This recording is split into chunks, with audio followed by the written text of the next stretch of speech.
嗨，大家好，很高兴又回到了我的频道，我是 CJ。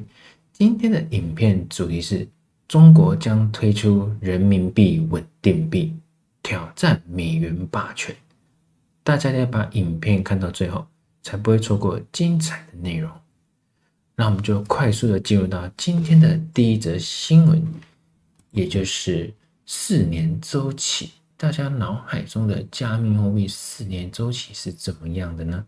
应该就是大家都想说会跟前3次的牛市走势一样，或者是换算前几次牛市的涨幅比例，套在本轮的牛市上。如果在加密货币市场久一点的话，就会以更专业的推断方式呢，会认为呢，在减半后的12至18个月呢，将会是牛市的顶峰。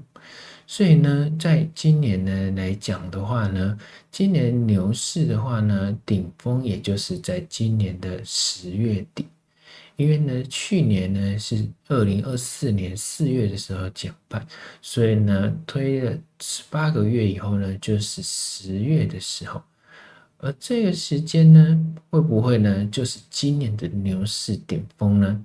但是今年的牛市周期可能会与前几年不同，而大家一定认为说啊，是不是就要讲每年的牛市的时候都会说将会是超级循环？不是的，因为呢，大家应该都有发现，现在主要的上涨已经不是散户跟巨金，而现在主角呢已经转换成机构跟企业。还有呢，就是加密货币的监管已经更加的完善，有天才法案、清晰法案跟反 CBDC 的法案。这3大的法案，还有就是 SEC 对加密货币更加友善的态度。最主要呢，就是美联储主席将要在明年任期到了，而今年呢，预计呢会在年底就会公布下一任的美联储主席。而这样目标呢，当然美国总统是希望可以降息的，所以他当然会推派出的人选呢，一定是会乖乖大力降息的人。所以呢，就这个利好的消息呢，将会持续到明年新任美联储主席上任。所以各位觉得4年周期会跟过往一样，还是会于年底公布的积极降息的新任美联储主席到明年6月上任的时候吗？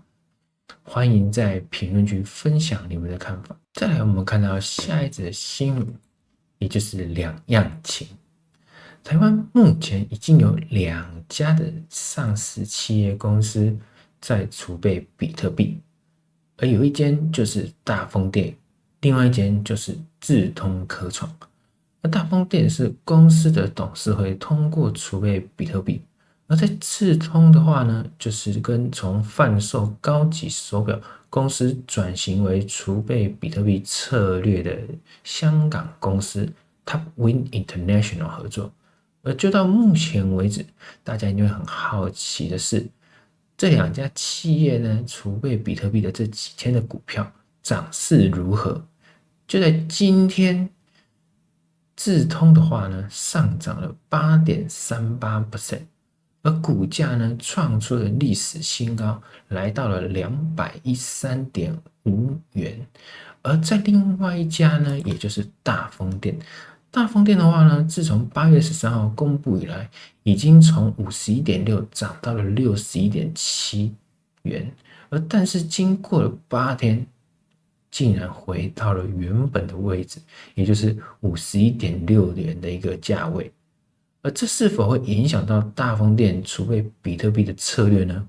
还有最后呢，是否会有更多的台湾企业公司效仿，或者是这2家呢将会从此退出储备比特币，而台湾呢也就将没有任何的一间上市企业公司将比特币纳入为储备资产，就让时间来证明吧。最后，也就是今天的主题，大家众所期待的中国推出稳定币。今年秋季，日本将推出日元稳定币，南韩预计在今年10月份提出稳定币法案。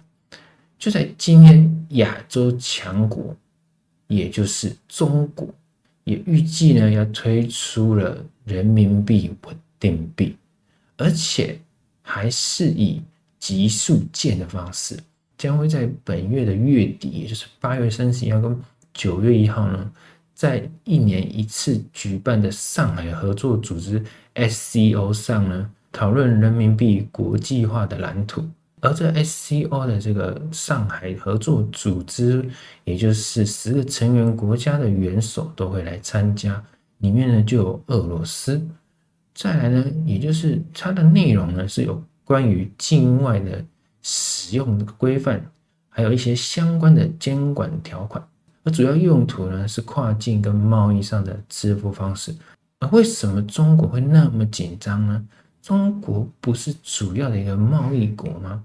大家看到这张图就很清楚的知道，因为目前呢，中国呢在6月的时候，人民币的使用率只有 2.88%， 而就对美元来讲呢，美元目前呢是 47.19%， 所以呢整整的输了美元一大截。而且目前的稳定币最主要呢还是 USDT 跟 USDC， 就占了稳定币的市场 98%。总市值呢2680亿美元。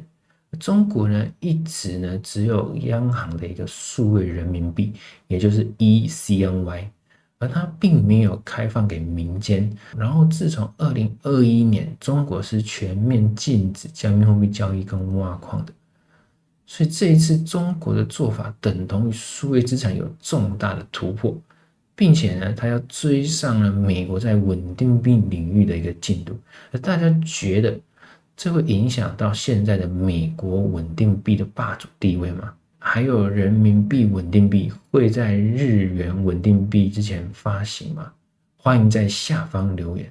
今天的影片就分享到这边，喜欢我的观众记得要按赞、订阅、分享，并且要开启小铃铛，才不会错过每天的加密货币重要资讯。